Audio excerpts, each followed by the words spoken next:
Upward direction की तरफ जा रहा है तो जो मैग्नेटिक फील्ड है वो इस दीवार की तरफ बनेगा और मोशन की साइड में लगेगा बोर्ड की तरफ लगेगा, मोशन की साइड में लगेगा बोर्ड की तरफ लगेगा। तो मैग्नेटिक फील्ड जो है फ्लेमिंग के लेफ्ट हैंड के रूल के आधार पर यहाँ पर काम करती है। देखिए तीनों ऑप्शन लिखे हैं, ये ऑप्शन परपेंडिकुलर है।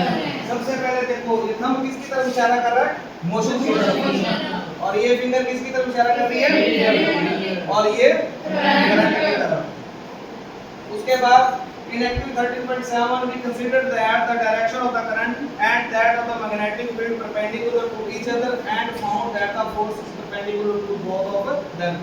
The three direction can be illustrated through the simple rule called Fleming left hand rule. According to this rule, stretch the thumb, forefinger and middle finger of your left hand. ये देखो इस तरीके आपने इसको बनाना है, एक बार बना के देखो अभी।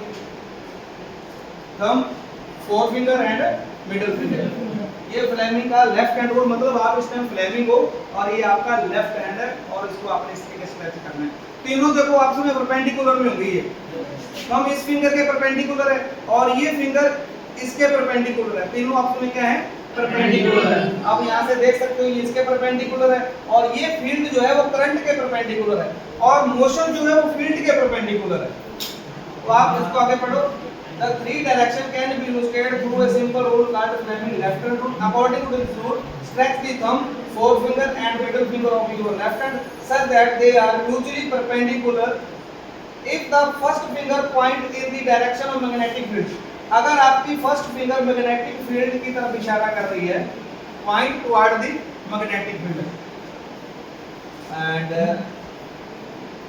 और डायरेक्शन थंब की क्या होगी, मोशन की तरफ, और करंट किस डायरेक्शन में होगा, आपकी फोर फिंगर की तरफ। That is called Fleming left hand